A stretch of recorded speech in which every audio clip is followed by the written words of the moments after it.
पुरानी ज़रूर है और आपने सुनी भी होगी, पर कई बार कहानी की शिक्षा इतनी महत्वपूर्ण होती है कि उसे बार बार सुनना ज़रूरी हो जाता है ताकि हम सतर्क हो सकें, बार बार अपने जीवन में झांक सकें कि कहीं हम भी तो ऐसा नहीं कर रहे।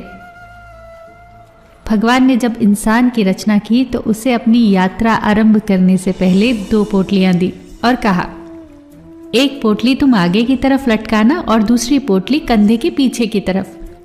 इंसान ने बिल्कुल वैसा ही किया। फिर भगवान ने कहा, ध्यान से सुनो, तुम्हारी नजर सिर्फ और सिर्फ आगे वाली पोटली पर होनी चाहिए, पीछे वाली पर नहीं। इंसान हामी भरकर वहां से चला गया। इंसान ने ठीक वैसा ही किया जैसा उसे भगवान ने बताया था। वो आगे वाली पोटली को बार बार देखता। आगे वाली पोटली में उसकी कमियां थी और पीछे वाली पोटली में दुनिया की कमियां।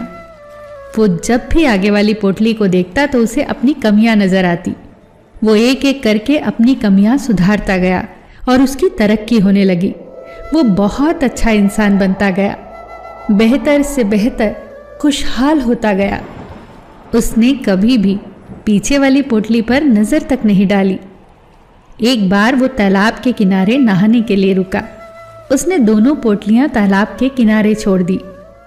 नहाकर जब वो बाहर आया तो उसे समझ ही नहीं आया कि कौन सी पोटली आगे वाली थी और कौन सी पीछे वाली, क्योंकि दोनों बिल्कुल एक जैसी थी। अब गड़बड़ ये हुई कि उसने पीछे वाली पोटली आगे टांग ली और आगे वाली पीछे। अब उसे पूरी दुनिया में कमियां ही कमियां नजर आने लगी।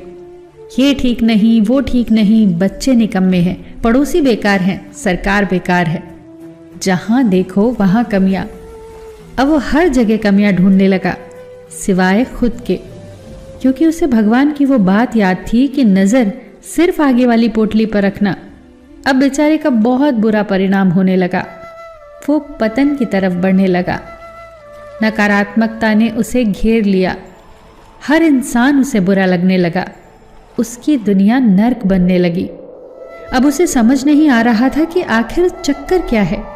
वो वापस भगवान के पास गया।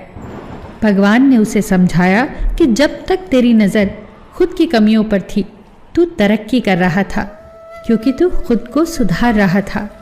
और जैसे ही तूने दूसरों की कमियां देखनी शुरू कर दी, वैसे ही तेरा पतन आरंभ हो गया। दोस्तों, यही हकीकत है।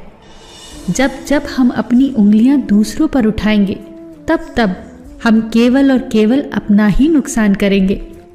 हम किसी को भी नहीं सुधार सकते। आध्यात्मिकता की नज़र से देखें तो हर कोई अपनी यात्रा पर है। हम खुद की कमियां सुधार लें, खुद को बेहतर बना लें, रोज खुद को पिछले दिन से बेहतर बना लें, यही ज़रूरी है। किसी ने क्या खूब कहा है, झांक रहे हैं इधर उधर सब, अपने अंदर झांके कौन, ढूंढ रहे दुनिया में कमियां, अपने मन को ताके कौन, दुनिया सुधरे सब चिल्लाते, खुद को आज सुधारे कौन, पर उपदेश कुशल बहु तेरे, खुद पर आज विचारे कौन, हम सुधरे तो जग सुधरेगा, ये सीधी बात विचारे कौन।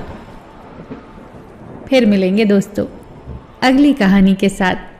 तब तक के लिए अपना ख्याल रखना और हमेशा मुस्कुराते रहना।